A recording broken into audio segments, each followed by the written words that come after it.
science room. Because the lab was so small, only 8 students were scheduled at a time. Tim pushed his mop in a circle, the gray strings smearing more than cleaning the mud. "Somebody made tracks all over.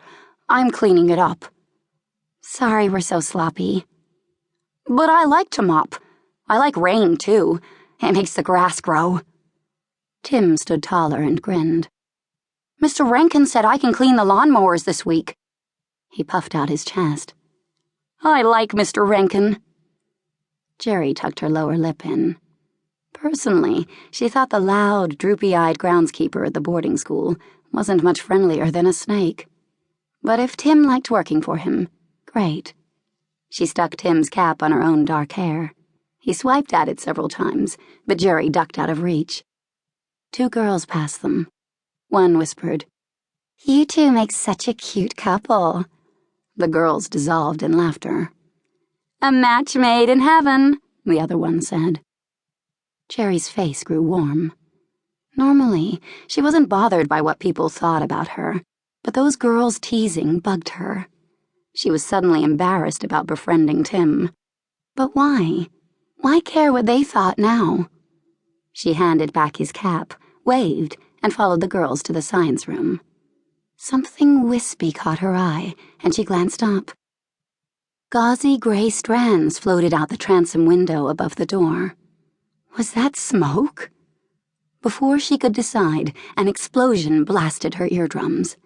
The heavy wooden door rattled on its hinges. Glass from the transom shattered, raining down like sleet. Several shards skittered across the black and white tile and hit Jeri's feet. "Fire!" someone screamed in the lab. Simultaneously, the fire alarm sounded. The clanging was deafening. Abby! She had to find her. Was she hurt? Tim clutched her arm, but Jeri peeled him off. He covered his ears and twisted from side to side. Smoke poured into the hall. 5 or 6 students ran from the room, coughing and choking. Their biology teacher, Ms. Todd, sprang from her office next door and raced to the lab. She herded the coughing students to the exit at the other end of the hall. Jeri pressed back, against the wall, out of the flow of traffic. Next to her, Tim rolled his eyes while rubbing his knuckles against his mouth. Jeri squinted through the smoke and peered into the lab, hunting for Abby. Where is she? Overhead sprinklers were spraying the room, soaking books and papers. "Abby!" she called, her eyes stinging.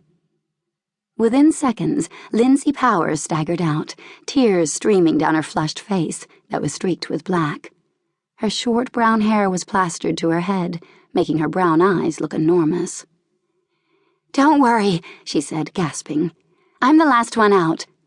"No, you're not," Jeri said. "I haven't seen Abby." She started into the room. A hand grabbed her. "Don't go in there," Miss Todd ordered, her slender fingers digging into Jeri's arm. "But Abby—" "Stay here." The teacher entered the smoky lab, and Jeri watched her search the small room. Despite the sprinklers, the fire had spread from the metal wastebasket by the window and was consuming everything on the teacher's desk. Dashing to her file cabinet, Miss Todd knelt down and helped Abby up from the floor. Supporting her around the waist, they stumbled from the lab, coughing. Both were dripping from the sprinklers. Jeri put her arm around Abby's other side. Suddenly, Lindsay pushed Tim aside and wheeled his sloshing bucket of water into the science lab. "Come back!" Jeri shouted. Lindsay ignored her and rolled the bucket across the lab's tile floor. She hoisted the bucket in her arms and dumped some of the water in the trash can. A long hiss was followed by more smoke billowing out the door. She poured the rest on Miss Todd's burning desk. Jeri turned from the smoke in time to see Abby and Tim going down the stairs together. Good. Covering her mouth and nose, Jeri stepped just inside the lab. 2 windows were blown out, helping the smoke to clear. The fire was extinguished, thanks to Lindsay's quick thinking, but the overhead sprinklers continued to rain in the lab. Student experiments and papers were soggy.